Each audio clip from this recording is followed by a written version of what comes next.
She tried to scam her way into VIP, but I gave her the bill of a lifetime. It was one of the busiest nights of the year at my restaurant.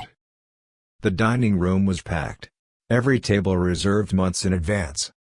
The air buzzed with laughter, clinking glasses, and the aroma of gourmet dishes. I was on the floor, as always, making sure everything ran smoothly. That's when she walked in. A blonde woman in her late 20s, wearing designer heels and dripping with attitude, strolled through the entrance like she owned the place. Behind her, 5 other young women followed, giggling and whispering.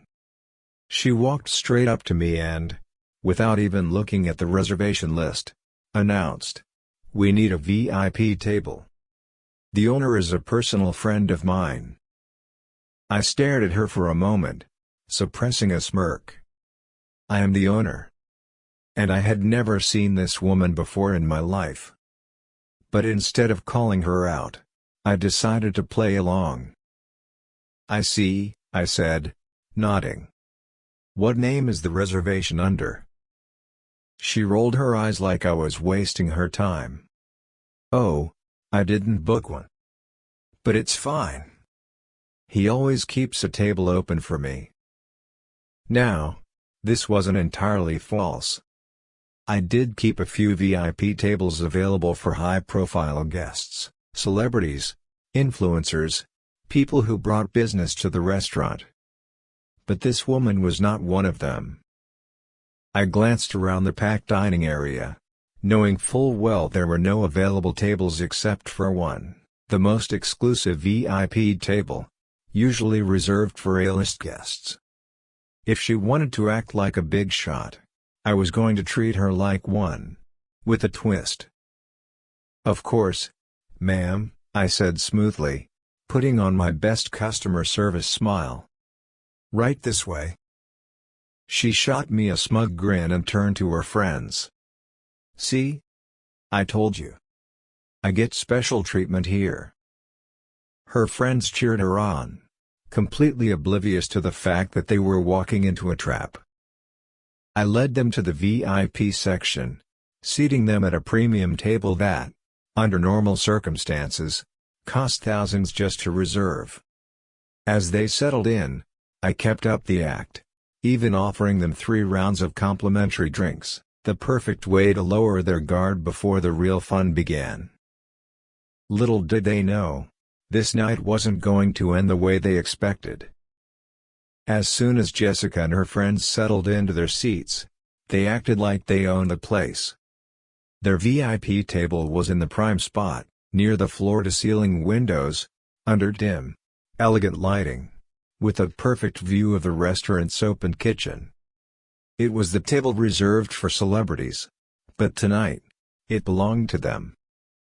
Or at least, that's what they thought. I played my part perfectly.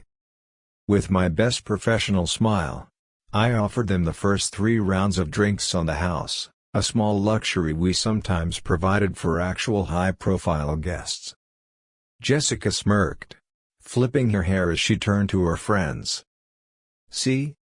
I told you. I always get special treatment here."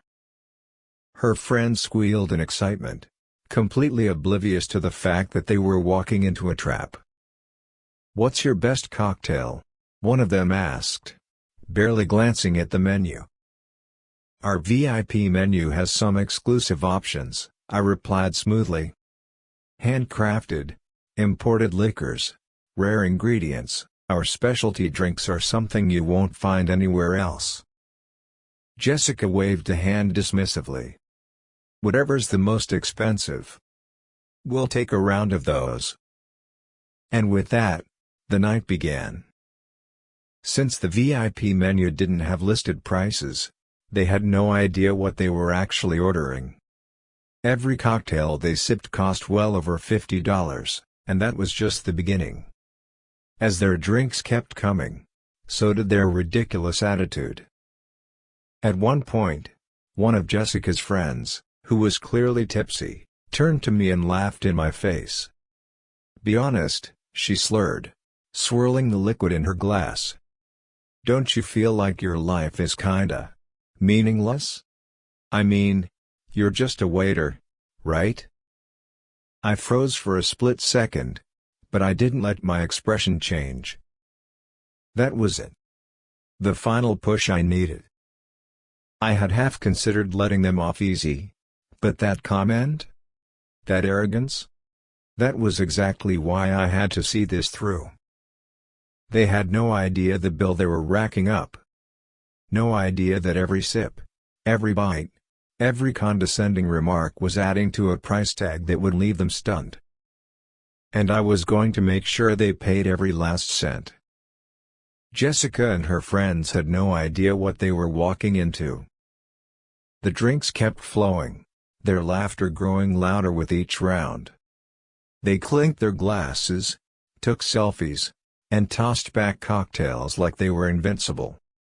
Every time I passed their table, their arrogance became more unbearable.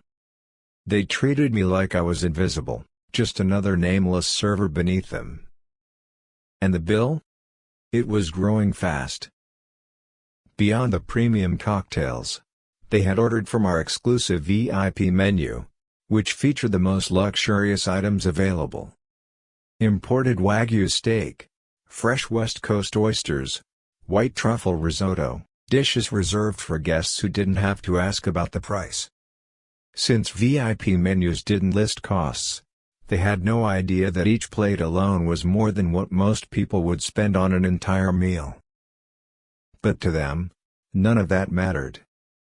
They were far too busy gossiping about the losers they knew, posting Instagram stories about their lavish VIP night, and mocking the staff every chance they got. Then came the tipping point. One of the girls leaned over her half-empty glass and grinned at me like I was a joke. "So tell me," she said, twirling her straw. "Do you ever feel like your life is kinda sad? I mean, all you do is serve people all day." Her friends burst into laughter. I held back a smirk. If only they knew.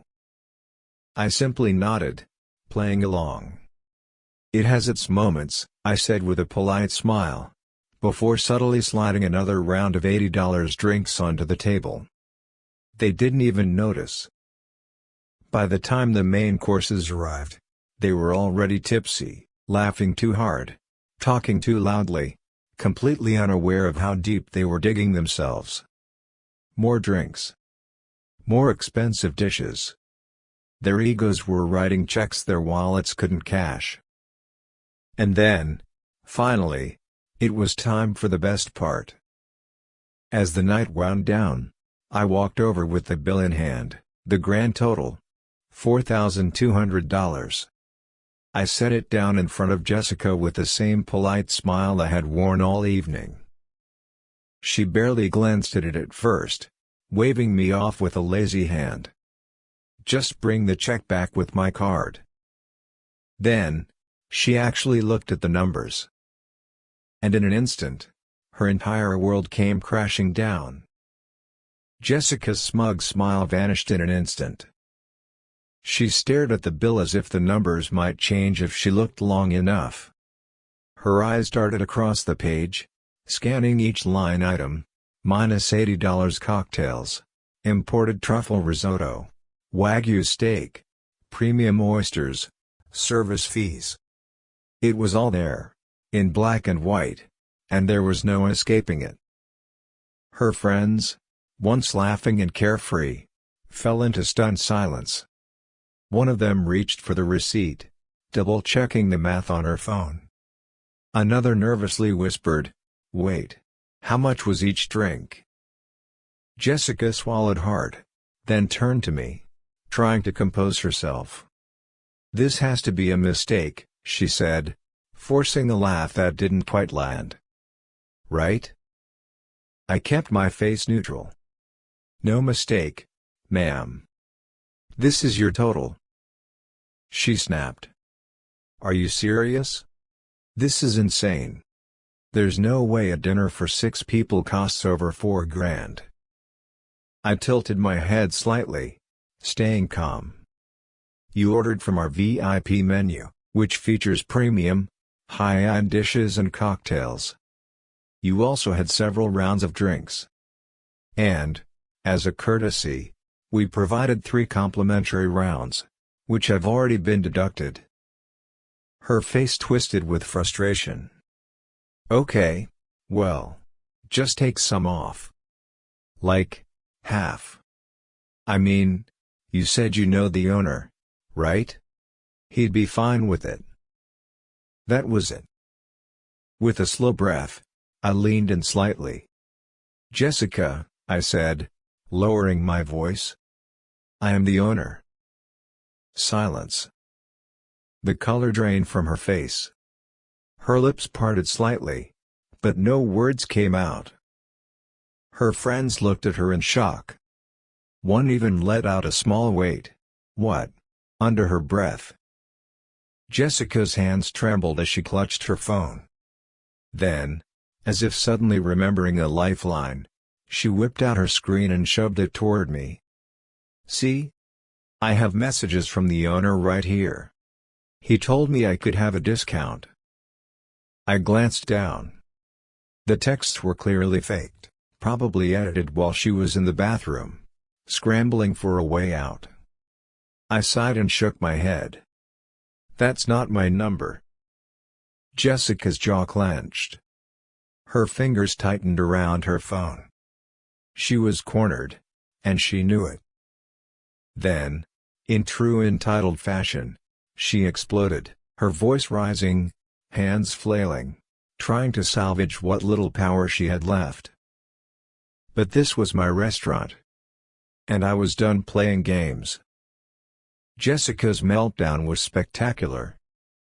She went from entitled VIP to panicked customer in a matter of seconds. Her voice rose in frustration, demanding to speak to someone else, anyone who could magically erase the bill. But there was no one left to save her.